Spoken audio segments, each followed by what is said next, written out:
사랑하는 영락교회 지체들에게 주 안에서 평화 인사를 전합니다. 오늘은 2014년 3월 8일 금요일입니다. 오늘의 묵상 본문은 창세기 22장 1절로 24절까지의 말씀입니다. 오늘 본문 말씀 22장 1절부터의 말씀은 이렇게 시작합니다. 그 일 후에 하나님이 아브라함을 시험하시려고 그를 부르시되 아브라함아 하시니 그가 이르되 내가 여기 있나이다. 하나님이 아브라함을 시험하시려고 아빌메렐락과의 언약이라고 하는 믿음의 큰 승리를 경험했는데 그리고 나서 하나님이 아브라함을 시험하신다는 거죠. 예수님이 이 땅에 오셔서도 시험을 받으셨습니다. 시험이 있어요. 시험이 있다는 겁니다. 어떤 분들은 주님이 우리를 시험하지 않으신다고 그러는데 성경에 시험하신다고 분명히 써 있죠. 그런데 또 주님은 우리에게 가르쳐 주셨죠. 우리를 시험에 들게 하지 마옵시고 라고 기도하라고 주님의 기도를 가르쳐 주셨습니다. 매일 시험에 들지 말게 해달라고 주님께 기도해야 되는 것이죠. 주님 안에서 믿음의 시험의 때가 있다는 겁니다. 그 시험의 때를 통해서 시험이라는 게 뭐예요? 우리의 부족함을 알게 되는 것이죠. 우리가 하도 이제 세상의 평가에 예민해지다 보니까 시험이라고 하면 그 결과가 좋아야 되는 것으로, 또 시험이라고 하면 결과가 나를 판단하는 것으로 그렇게 편견을 가지고 있습니다. 근데 시험은 유익한 것이죠. 시험을 봐야 되는 이유는 내게 부족한 것이 무엇인가를 알기 위한 겁니다. 또 시험이 있을 때 우리가 노력하고 공부해서 우리가 성장하게 되는 것이죠. 예전에 우리 그 큰애가 초등학교 다닐 때인데, 미국은 그런 게 없죠. 근데 한국에서 이제 그 교회를 섬길 때, 얘가 이제 거기서 초등학교를 이제 몇 년 다녔는데, 시험을 봐요. 시험을 보는데, 시험에 막 분위기가 있으니까 학교 분위기가 막 시험을 잘 보려고 그럽니다. 그래서 시험을 잘 봤냐 그러면 애가 자기 거의 100점 맞은 것 같다 그래요. 그래서 진짜 100점 맞았냐 그러면 아니 한두 개 틀렸을지도 모른다고 그렇게 얘기를 하는 겁니다. 그런데 시험 결과가 나오면 60점 이런 겁니다. 예. 그럼 애가 시무룩해 있어요. 그래서 제가 우리 큰애한테 그런 얘기를, 형규한테 그런 얘기를 해줬던 기억이 납니다. 시험이라고 하는 건 너가 부족한 게 무언가를 알기 위해서 보는 거라고. 시험을 100점 맞았다는 얘기는 그 시험이 너에게 아무 의미가 없다는 건, 시험을 볼 필요가 없었다는 얘기다. 내가 뭘 모르는지를 모르잖아요. 다 아는 것만 시험 봤으니까.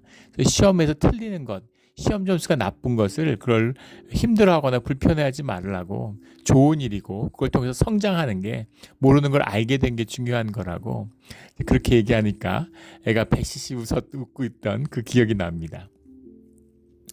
그래서 시험 자체를 두려워하거나 시험 자체를 회피하려고 해서는 안 되는 거죠. 주님이 주신 시험을 통해서 우리가 성장하는 것이죠. 그러나 동시에 시험은 어렵습니다. 시험은 힘들어요. 시험에 들지 않게 해달라는 것은 시험이 없게 해달라는 게 아니라 시험에 넘어지지 않게 해달라는 거죠. 시험을 통해 무너지지 않게 해달라는 겁니다. 시험을 통해 낙심하지 않게 해달라는 것이죠. 그래서 우리가 시험에 들지 않아야 되는 거죠. 시험을 통해서 우리의 믿음이 자라나고 드러나는 것이죠. 주님이 우리의 중심을 보시는 겁니다. 이게 우리가 광야의 길에서 만나게 되는 고난의 진실이죠. 근데 이 시험은 너무 컸어요. 우리 22장 말씀은 성경에서 가장 많이 인용되는 가장 중요한 본문 중에 하나죠. 믿음의 조상이 되는 아브라함의 믿음이 무엇인가라는 걸 보여주는 그 말씀입니다. 2절에 여호와께서 이르시되 내 아들 내 사랑하는 독자 이삭을 데리고 모리아 땅으로 가서 내가 내게 일러준 한 산 거기서 그의 번제를 드리라. 이 모리아 땅의 한 산이 어디냐? 근데 이제 역사적으로는 또 유대의 전통 가운데서는 이것이 이제 예루살렘에 있는 그 골고다의 언덕이었다, 이렇게 받아들입니다. 그런데 그 100세가 돼서 준 그 어려움 가운데 어렵게 그 말씀의 언약을 붙들고 믿음을 통해서 준 믿음의 아들이고 또 구속의 아들이잖아요. 구속사의 중심이 되는 이스마엘을 내보내라고 그러시고 그 이삭을 통해서만이 복을 받을 수 있다고 그런 믿음을 주셨는데, 그런데 그 아들 독자 이삭을 데리고 와서 모리아 땅에 가서 번제로 드려라, 이렇게 말씀하시는 거예요. 그러니까 아브라함이 받은 충격은 이루 말할 수 없겠죠. 이삭이 몇 살이었는가에 대해서는 뭐 여러 논란이 있습니다. 그러나 6절에 보면 번제나무를 가져다가 그 아들 이삭에게 지우고, 그러니까 그렇게 어린 나이는 아니란 걸 알 수 있죠. 예, 그 양 한 마리를 다 태울 수 있는 관목의 숲을 지고 올라가는 나이예요. 그러니까 적어도 10대는 됐을 거라는 것을 보통 뭐 역사적으로는 12살이었을 것이다, 이렇게 얘기하죠. 13살이면 이제 어른으로 간주하는 겁니다. 유대 역사에서는. 13살은 아니고 12살이라는 것은 아직 부모의 수하에 있는 그런 나이로 보는 것이죠. 그런데 정말 얼마나 귀엽고 정말 눈에 넣어도 아프지 않은, 말 그대로 그런 자식이고, 뭐 이 사랑스러움을 뭐라 말로 다 할 수 있었겠어요. 그 뿌듯함과 그리고 정말 뭐 그렇잖아요. 그 아이들 생각하면. 예, 우리 지난번에 그 선교지 방문을 위해서 우리 멕시코 과달라하라를 갔다 왔죠. 거기 그 선교사님이 이제 개척하신 그 빈민가에 있는 교회인데, 교회 건물은 자그마하지만 그 사람 수는 우리 교회 몇 배 됩니다. 아이들만 해도 뭐 수백 명이에요. 바글바글합니다.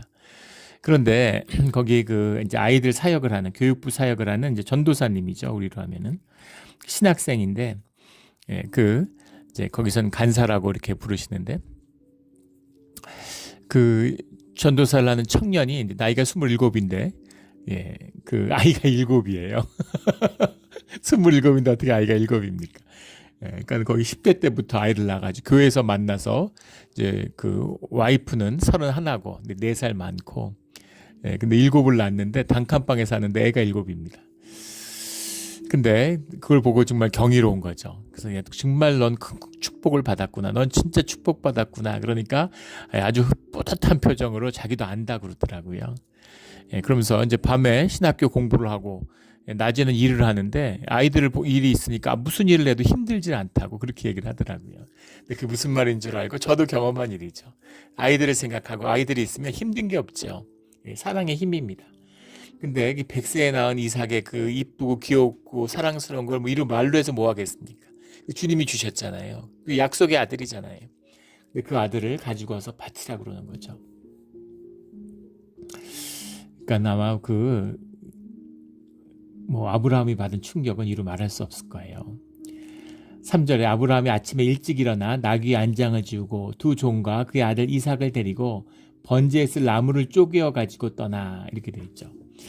번제에 쓸 나무를 쪼개어 모리아 산으로 가는데, 지금은 이제 이렇게 나무가 그 가나안 땅에 이제 많지 않은 사막화가 돼서 그렇죠. 근데 이 시대에는 그 모리아 산에 나무가 빽빽했을 겁니다. 뿐 아니라 이 시대에는 지금 애굽 뭐 이집트 이런 데 가면 완전 사막이잖아요. 사하라 사막이 완전히 사막인데, 이 아브라함의 시대 때는 그때가 지금 몽골 같은 초원이었다는 거 아니에요. 그러니까 사실은 가서 나무를 해도 되죠. 나무 숲으로 가고 산으로 가는데 왜 일어나서 번제에 쓸 나무를 쪼개어 가지고 떠났을까? 예. 뭔가 지체하는 마음이 있는 거죠. 지체하는 겁니다.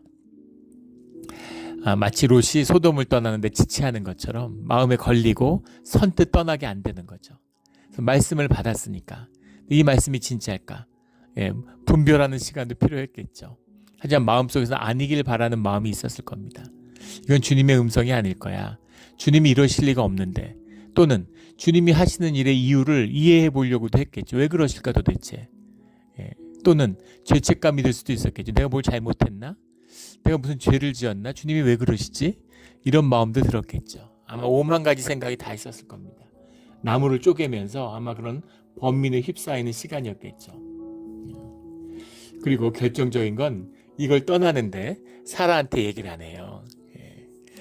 사라한테 얘기를 하면 사라가 그 이삭을 내줬을까요? 쉽지 않은 일이겠죠. 그리고 또 이것을 갖다가 번제로 삼아야 된다, 번제로 삼으면 안 된다, 이러고 싸우고 싶지도 않겠죠. 그게 말이 되는 싸움입니까? 정말 정말 힘들었을 거예요. 아마 마음이 지옥이었을 겁니다. 하지만 중요한 것은 아브라함이 주님의 음성에 순종했다는 것이죠. 이게 믿음입니다. 말씀에 순종하는 거예요.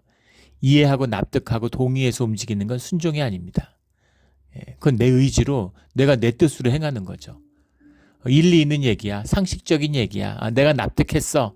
그래서 따르는 건 순종이 아니에요. 그건 아무것도 아닙니다. 자기 의고 자기 에고죠. 내가 용납할 수 없지만, 내가 납득할 수 없지만, 내가 받아들일 수 없지만 그것을 받아들이는 것이 순종이죠. 그래서 아브라함의 순종입니다. 믿음이죠. 믿음이 없이 어떻게 이런 일을 할 수가 있겠어요? 어떤 아버지가 자식을 갖다 바치겠습니까? 그런데 주님을 절대적으로 신뢰하고 이것이 좋은 일이라고 하는, 선한 일이라고 하는 믿음이 있기 때문이죠. 그래서 이 일을 할 수 있는 것이죠. 예전에 이 말씀을 나누면 저는 꼭 기억나는 사건이 있습니다. 이 본문을 나누면 꼭 나누는 이제 저의 어떤 간증 같은 것이 있는데, 예전에 우리 큰애가 이제 태어났을 때, 현규가 태어났는데 태어난 지 며칠 안 돼서 병원에 입원을 해서 열이 많이 나는 겁니다. 근데 신생아들은 보통 열이 나지 않죠. 열이 많이 나서 병원에 갔더니만 태어나서 몇 주 됐을 때, 며칠은 아니고 몇 주, 한 5주인가 됐을 때 같은데, 오래돼서. 그랬는데 채 아마 한 달이 안 됐을 때가 아닌가 싶은데 열이 막 나는 거예요. 그래서 처음에는 가볍게 생각해서 잘 몰랐으니까. 그래서 이제 소아과 의사를 찾아가니까 병원에 입원시키라고 그래서 종합병원에 입원을 했습니다. 근데 그때도 그걸 받아들이기가 참 어려웠어요.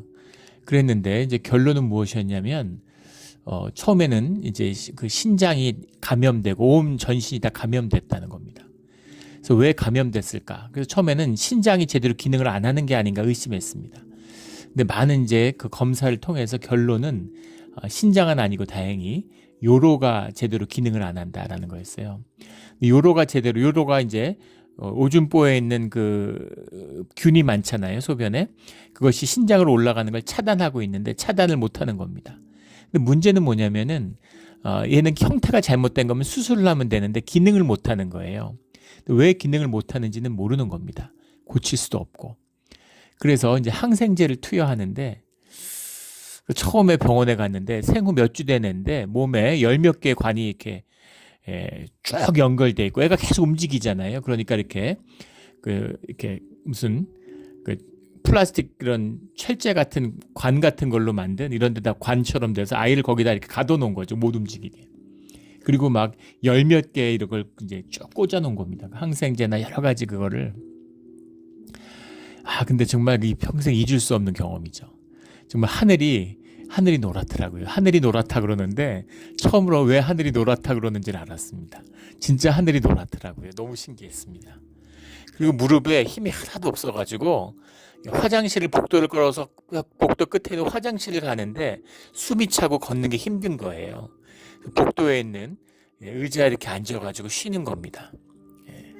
저는 그때까지도 제가 좀 강인하고 강단이 있는 사람인 줄 알았어요. 그런데 제가 그 시험을 당해서는 굉장히 나약하고 연약한 사람이라는 걸 이제 알게 된 거죠. 근데 이제 아이가 그때 이제 이유를 알았고, 그때 매일 이제 항생제를 먹는 겁니다. 그래서 한 번도 감기 한 번 앓은 적이 없어요. 매일 항생제를 투여하니까. 그런데 기도를 많이 했습니다. 근데 그때 얼마나 절실하게 기도를 했겠어요. 근데 얘는 안 된다고. 얘는 데려가서는 안 된다. 이렇게 주님께 정말 간절히 기도했었죠. 매일 기도하지 않았겠습니까? 근데 그때 의사 선생님이 이제 그런 얘기를 하는 거예요. 항생제를 먹는데 문제는 뭐냐면, 항생제를 먹다 보면 내성이 생겨서 어느 순간이 가면 그게 떨어집니다. 항생제를 높여야 돼요. 근데 항생제가 그 기능이 바꿔야 되는 그 순간에 이제 고열이 나면서 굉장히 아파오는 거죠. 그럼 또 병원에 입원해서 이제 더 센 항생제 치료를 받고 또 더 센 항생제를 이제 계속 투여하는 거죠. 그래서 어려움이 많았습니다. 그 애가 이제 언제 아플지 모르기 때문에 어디 이제 꼰대 신기한 거는 꼭 선교 여행을 가거나 선교지 방문을 가거나 어디 무슨 훈련 프로그램에 가거나 수련회를 가거나 그러면 애가 아파요. 그럼 현지에서 응급실을 가고 병원에 가서 한다는 게 얼마나 번거롭고 힘든 일입니까? 그래서 참 이게 힘들었어요.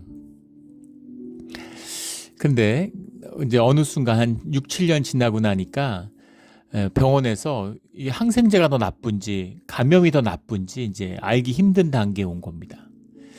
참 힘들었죠. 그 의사가 항생제 후유증 때문에 애가 키가 안 클 거라고 그랬습니다. 근데 애가 6피트 3인치예요. 키가 190이 넘습니다. 참 주님의 은혜죠. 근데 잊을 수 없는 건 7살쯤 됐을 때 6살, 7살 됐을 때죠. 그때 어떤 그 선교 단체에서 하는 선교 프로그램을 갔었는데 그 선교 훈련 받으러 온 이제 그 자매들이 있었죠. 뭐 여러 나라에서 온 자매들이 있었습니다. 스위스였는데 로잔에 있는. 근데 이제 거기서 애가 또 열이 나는 거예요. 그래서 병원에 가서 뭐 이제 항생제 치료를 받고 왔는데 참 마음이 참담하죠. 근데 애가 이제 막 그 열이 올라서 얼굴이 빨개져가지고 막 이렇게 숨을 몰아쉬고 이렇게 누워 있는데 걔를 이제 기도하고 이렇게 앞에 눕힌 다음에 성경 말씀을 읽었는데 그때 읽은 말씀이 창세기 22장의 말씀입니다. 근데 이 말씀을 읽다가 뭔가 말할 수 없는 뭔가 깨달음이 왔어요. 그래서 주님을 향한 그런 고백이 처음으로 나왔습니다. 주님이 원하시면 이 아이를 데려가시라고 주님께 올려드린다, 이런 기도를 했습니다. 그런 기도를 처음으로 드렸어요. 매일 낫게 해달라고 기도했는데 주님이 데려가시라고 이렇게 기도를 드렸습니다. 주님에게 맡겨서 제 손은 떠났다 이러고 주님이 이제 알아서 하시라고. 근데 그 기도를 하는데 마음이 뭔가 참담하고 기도가 끝나면 그러면 애를 그냥 주님이 바로 데려가실 것 같은 그런 마음이 들었는지 기도가 멈추질 않더라고요. 그래서 굉장히 오랜 시간 기도했습니다. 그리고 기도를 마쳤는데 기도를 마치니까 갑자기 노크를 해요. 똑똑똑 소리가 나더니 자매들이 몇 명 들어오는 겁니다. 그래서 애가 아프다는 얘기를 들었는데 우리가 좀 기도해줘도 되겠냐고, 기도해주고 싶어서 왔다고, 당연히 고맙다 그러고 기도해달라고 그러죠. 근데 이 자매들이 기도를 하는데 이 자매들이 이제 그 정말 성령에 감동돼서 예언의 은사가 나타나는 겁니다. 그 정말 기도가 막 그 능력이 막 넘치는 거죠. 그 영이 흘러내리는 겁니다. 완전히 뭐라고 얘기를 해야 되나요? 근데 그 한 자매가 그 대언의 영을 받아서 이야기를 하는데 오늘 내가 너의 기도를 들었다고, 그러면서 이제 너 때문에 얘가 아픈 일은 없을 거다 이렇게 얘기하고 얘가 고침을 받았다 오늘, 그렇게 얘기하는 겁니다. 그리고 애가 나았습니다. 애가 왜 나았는지는 모르지만 나았어요. 그래서 그때부터 병원 가는 일도 없고 항생제도 이제 안 먹게 됐습니다.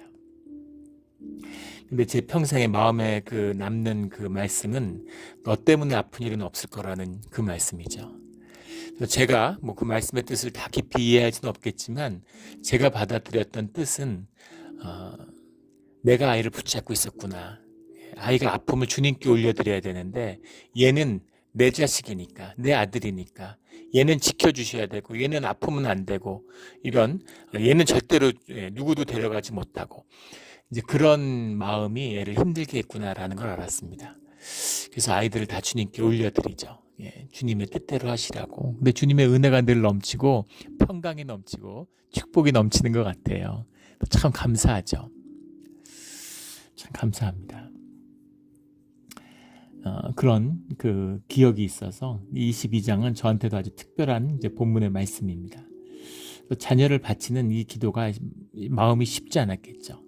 주님에 대한 믿음과 신뢰가 있기 때문에 데려가도 이것이 결국은 주님 안에서 선한 일이고 좋은 일이라는 믿음이 있기 때문이죠. 그리고 이게 굉장히 충격이었을 거예요. 이 당시에 자식을 바치는 제사가 이방 우상 숭배에 있었잖아요. 특히 그 팔레스타인의 몰렉 숭배 같은 게 얼마나 심합니까? 자식을 바치는 게 많았어요. 그런 게 인신 공양하는 유아 살해 풍습이 동서고금을 막론하고 어디나 있습니다. 그런데 주님이 자식을 바치라고 그러니까 듣도 보도 못한 얘기는 아니죠. 어쩌면 주님도 결국은 자식을 바치라고 그러는구나, 아마 이렇게 마음 생각이 들었을는지도 모르죠. 어떤 이유에서든 하여간 아브라함은 믿음으로 순종했다는 겁니다. 그래서 아이를 데리고 이제 모리아산으로 떠나는 거죠. 아브라함이 번제나무를 가져다가 그의 아들 이삭에게 지우고 자기는 불과 칼을 손에 들고 두 사람이 동행하더니 이삭이 7절에 불과 나무는 있거니와 번제할 어린 양은 어디 있나이까 이렇게 물어보는 거예요. 이 말을 들어봐도 아브라함이 주기적으로 제사를 지냈다는 걸 알 수 있겠죠. 그러니까 이삭도 제사 드리는 걸 아는 거죠. 양을 바치는 걸 아는 겁니다. 불과 나무는 자기가 들고 있고 불과 칼은 들고 있는데 양은 어디 있습니까? 양을 데려가야 되지 않겠습니까? 이 질문을 하는 이삭을 볼 때 아브라함의 마음이 어떻겠어요? 상상이 되십니까? 정말 마음의 그 애통함이라는 건 뭐 이루 말할 수가 없었겠죠. 아브라함이 하나님이 자기를 위하여 친히 준비하시리라 이렇게 말씀하는 겁니다. 두 사람이 함께 나아가서 그에게 주님이 하나님이 일러주신 곳에 이른지라. 9절에 아브라함이 그곳에 제단을 쌓고 나무를 버려놓고 그의 이 아들 이삭을 결박하여 제단 나무 위에 놓고 손을 내밀어 칼을 잡고 그의 아들을 잡으려 하니. 네, 그런 이제 주석을 하는 분들도 있습니다. 아브라함의 믿음도 놀랍지만 이삭의 믿음도 놀랍다 이렇게 얘기하는 거죠. 아버지가 100세가 넘었는데 112세고 아들이 12살이면 아버지가 아들의 힘을 당할 수가 있습니까? 간단하게 아버지를 제압할 수 있었을 거예요. 그런데 제압하지 않고 아버지가 묶는 대로 묶여 있고 또 막 비명을 지르거나 소리를 지르거나 화를 내거나 그러지 않는 이삭의 모습. 그래서 이삭이 믿음의 구속사의 그 믿음의 하나님의 유업의 상속자로서 믿음의 상속자로서 선택받은 이유가 있다. 뭐 이렇게도 이야기합니다. 12살 아이의 믿음이 어떤 것이었는지를 가름할 수는 없지만은 그러나 아무튼 아브라함은 하나님께 순종하고 또 이삭은 아브라함께 순종하는 이제 그런 모습을 보게 되는 거죠. 이삭도 아버지에 대한 신뢰가 있었겠죠. 그렇다고 해서 자기를 죽이려고 하는 아버지, 이걸 받아들일 수 있을까? 이 모습을 아이가 극복할 수 있을까? 이런 생각은 듭니다. 11절에 여호와의 사자가 말라크라는 말이죠. 메신저라는 뜻인데 여호와의 사자일 수도 있고 천사일 수도 있고 뭐 그리스도일 수도 있겠죠. 근데 그것을 우리가 이것을 이제 유대인들은 그리스도로 받는 것을 꺼립니다. 왜냐하면 이제 하나님을 초월적으로 이해하니까. 근데 또 우리는 예수 그리스도의 모습이 있으니까 또 우리는 또 쉽게 그리스도의 임재를 또 받아들이죠. 근데 그것을 무엇으로 이해하는 것은 뭐 우리의 개념적인 이야기지, 교리적인 이야기지, 실제에서는 무슨 차이가 있겠어요? 그걸 우리가 뭐 어떻게 알겠습니까? 오셨는데 뭐 그리스도인지 천사인지 뭐 어떻게 알아요? 그러니까 어쨌든 하나님의 임재, 강한 임재를 만났다 이렇게 볼 수 있겠죠. 말씀이 임하는 겁니다. 아브라함에게 이르되 사자가 그 아이에게 내 손을 대지 말라. 그에게 아무 일도 하지 말라. 아무 일도 하지 말라. 주님이 주신 말씀이에요. 하나님이 하시는 거죠. 주님이 하시니까 너는 일할 필요 없어. 넌 아무 일도 하지 마. 그렇게 이야기하시는 거죠. 13절에 아브라함이 눈을 들어 살펴본 즉 한 수장이 뒤에 있는데 뿔이 수풀에 걸려 있는지라. 양이 뿔이 걸려서 나무에 걸려 있는데 아브라함은 눈에 띄지 않았겠죠. 아브라함이 그럴 정신이 있었겠습니까? 이삭밖에 눈에 들어오는 게 없었겠죠. 그런데 주님을 바라보게 되니까 주님의 말씀이 임하니까 주님의 뜻 가운데 하나가 되니까 눈이 밝아져서 이 수풀에 걸려있는 양을 보게 되는 거죠. 그런데 이 모습을 한번 보세요. 굉장히 중요한 말씀이죠. 믿음으로 모리아산을 아브라함이 올라갈 때 이 순양도 건너편에서 모리아산을 통해서 올라오고 있는 거죠. 그래서 그 양이 준비되고 있는 겁니다. 그런데 아브라함이 만약에 모리아산을 올라가지 않고 올라가다 마음이 변하고 이건 아니지. 도저히 이렇게는 못해. 이러고 내려가면 순양도 내려가겠죠. 그 주님 안에 준비되는 이 번제, 어린 양의 비밀입니다. 이게 믿음의 역사예요. 우리가 믿음으로 주님 앞에 한 발 나아갈 때 주님의 은혜와 축복이 우리 가운데 한 발 다가오는 것입니다. 눈에는 보이지 않죠. 모든 것이 저주처럼 보일지라도 주님의 은혜의 역사가 우리 눈에 보이지 않지만 이루어져 가는 것이죠. 이것이 여호와 이레의 비밀입니다. 귀 있는 자는 들을지어다. 이 깊은 섭리를 보아야 되는 것이죠. 그래서 주님을 만나니까 눈이 밝아지니까 그제서야 주님이 주신 이 준비된 축복이 눈에 띄는 거죠. 그래서 준비된 양, 수풀에 뿔이 걸려있는 이 수양을 보게 되는 거죠. 그래서 그 양으로 주님께 제사를 드리는 겁니다. 이게 우리의 예배의 원형이죠. 이게 우리의 예배의 원형이에요. 나를 주님께 드리는 거죠. 이게 십자가잖아요. 너의 십자가를 지고 나를 따르라고 하는 주님의 말씀이죠. 죽음을 만나는 거예요. 예배를 드리는 자는 이 십자가를 지고 나오는 겁니다. 나를 십자가에 못 박고 순종하는 마음으로 내 삶의 전부를 주님께 올려드리는 거죠. 우리가 11조를 하던 예배를 드리던 뭐 코인아니아의 친교를 나누던 뭘 하든 간에 본질은 나의 죽음입니다. 그 죽음에 주님의 죽음을 만나는 거죠. 이 깊은 이것이 저주가 아니라 이것이 축복이라는 것이죠. 이것이 죽음이 아니라 이것이 부활이라는 겁니다. 생명이라는 거죠. 이 깊은 비밀을 깨닫고 삶에서 만나는 우리의 실제가 되기를. 아마 이 말씀은 수도 없이 수백 번 들으셨을 거예요. 교회 다니시면서. 근데 무슨 의미가 있습니까? 설교 1000번 들어도 소용없죠. 주님의 계시적인 말씀으로 내게 임해서, 성령으로 내게 임해서 그 말씀이 내 삶으로 나타나는 것, 삶으로 사라지는 것, 이것이 우리의 신앙이죠. 우리 종교를 꺾고 신앙의 길로 들어가는 우리 모두가 되기를 주의 이름으로 축원합니다. 주님의 은혜고 주님의 섭리죠. 주님의 인도하심입니다. 원한다고 되지 않지만 원하지 않는데 되진 않아요. 간절히 원할 때, 우리의 자원하는 심령으로 주님께 나아갈 때 이루어지는 주님의 역사죠. 주님이 아브라함이 그 땅의 이름을 여호와 이레라 하였으므로 사람들이 이르기를 여호와의 산에서 준비되리라 하더라. 야훼 이레흐라는 말이죠. 여호와 이레, 야훼 이레흐, 주님이 준비하셨다. 그리고 주님이 하늘에서 두 번째 아브라함을 불러서 다시 한번 말씀을 주시는 것, 처음에 불러낼 때 주시는 말씀을 다시 한번 확약시켜 주시는 겁니다. 더 말씀, 아직도 성취되지 않은 말씀이고 아브라함 때문에 성취될 수 있는 그 언약이 아니죠. 그러나 그 언약이 아브라함 때문에 성취된 것입니다. 주님 안에서 이미 성취된 거예요. 그래서 실제 본질 가운데 이루어졌고 이것이 실제화되는, 하늘에서 이루어진 땅이 이 현상 가운데 물질화되는 그런 시간이 필요한 것이죠. 시간이란 것 자체가 물질 세계의 속성이잖아요. 그러니까 시간이 필요한 거예요. 우리의 관점에서는. 그러나 주님의 관점의 입장에서는 성취된 것입니다. 그리고 그것을 아브라함이 보는 것이죠. 내 아들 내 독자도 아끼지 아니하였은즉, 주님이 이 믿음을 받았기 때문에 우리를 위해서, 언약의 성취를 위해서 당신의 아들을 아끼지 않는 갈보리 언덕 위에는 십자가의 죽음을 주님이 이때 정하셨을 것이라고 그렇게 믿습니다. 놀라운 언약의 역사죠. 내게 큰 복을 주고 내 씨가 크게 번성하여 하늘의 별과 같고 바닷가의 모래와 같게 되리라. 그 시대에 사람들이 원하는 축복으로 말씀해 주시는 거죠. 근데 말로 형용할 수 없는 하나님이 함께 하시는 그 깊은 축복을 어떻게 말로 하며 어떻게 아브라함이 다 헤아리겠어요? 이해할 수가 있겠습니까?